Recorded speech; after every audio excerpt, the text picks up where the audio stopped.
Welcome my channel. আজকের বিষয় প্রবন্ধ রচনা স্বামী বিবেকানন্দ। রচনাটা শুরু করার আগে তোমাদের বলি, যারা চ্যানেলে নতুন তাদেরকে অনুরোধ রইল চ্যানেলটি সাবস্ক্রাইব করার, আর যারা সাবস্ক্রাইব করেছো তাদেরকে অসংখ্য ধন্যবাদ। তাহলে বেশি কথা না বাড়ি রচনাটা আজকে শুরু করছি। প্রথমে ভূমিকা। বাঙালির কাছে স্বামী বিবেকানন্দ একজন উজ্জ্বল নক্ষত্র।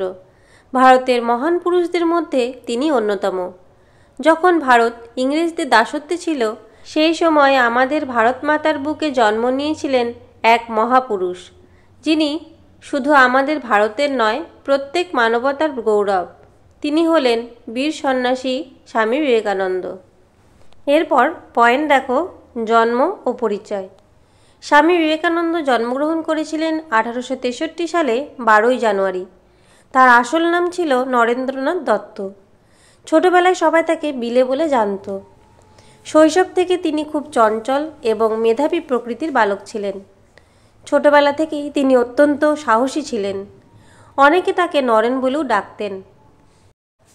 তিনি উত্তর কলকাতায় একটি কায়স্থ পরিবারে জন্মগ্রহণ করেছিলেন। তার বাবার নাম ছিল বিশ্বনাথ দত্ত এবং মায়ের নাম ছিল ভুবনেশ্বরী দেবী। বিশ্বনাথ দত্ত পেশায় একজন উকিল ছিলেন।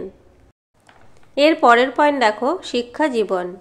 নরেন তার মায়ের কাছ থেকে প্রথম ইংরেজি এবং বর্ণমালা শিখেছিলেন। কলকাতার মেট্রোপলিটন ইনস্টিটিউশনে তার স্কুল জীবনের শিক্ষা সম্পূর্ণ হয়। পড়াশোনার প্রতি তার চিরকাল গভীর আগ্রহ ছিল এবং তিনি একজন অত্যন্ত মেধাবী ছাত্র ছিলেন। স্বামী বিবেকানন্দ 1879 সালে ম্যাট্রিক পাশ করেন। ম্যাট্রিক পাশ করে তিনি প্রেসিডেন্সি কলেজে এবং তারপর স্কটিশ চার্চ কলেজে ভর্তি হন দর্শন নিয়ে পড়াশোনা করার জন্য। প্রেসিডেন্সি কলেজে পড়ার সময় তিনি প্রবেশিকা পরীক্ষায় প্রথম বিভাগে উত্তীর্ণ হন। গীতা, বেদ, উপনিষদে তার প্রচুর আগ্রহ ছিল।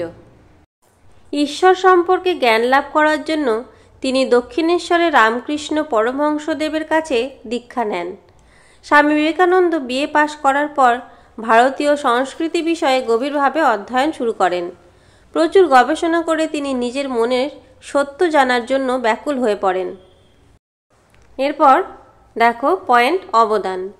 মানুষের মধ্যে ঈশ্বর রয়েছে, এই বিশ্বাস তিনি নিজের মনে গেঁথে নেন। সারা ভারত ভ্রমণ করেন। স্বদেশপ্রেমে মুগ্ধ হয়ে নিজের জাতি, নিজের দেশকে সকলের কাছে তিনি তুলে ধরেছেন। ভারতের বিভিন্ন জাতি, বিভিন্ন ধর্ম, বিভিন্ন ভাষা এবং বিভিন্ন মানুষের সঙ্গে মিশে তিনি নিজের এক নতুন রূপ গঠন করেন এবং নিজেকে তৈরি করেন মানুষের সেবার উদ্দেশ্যে। শহরে শহরে ঘুরে মানুষের সাথে তিনি দেশের প্রেম, সংস্কৃতি এবং ধর্ম ইত্যাদি নিয়ে আলোচনা করতে থাকেন। 1897 সালের 1 মে কলকাতায় প্রতিষ্ঠা করেন রামকৃষ্ণ মঠ। তার মূল আদর্শই ছিল সাধারণ মানুষের সেবা করা।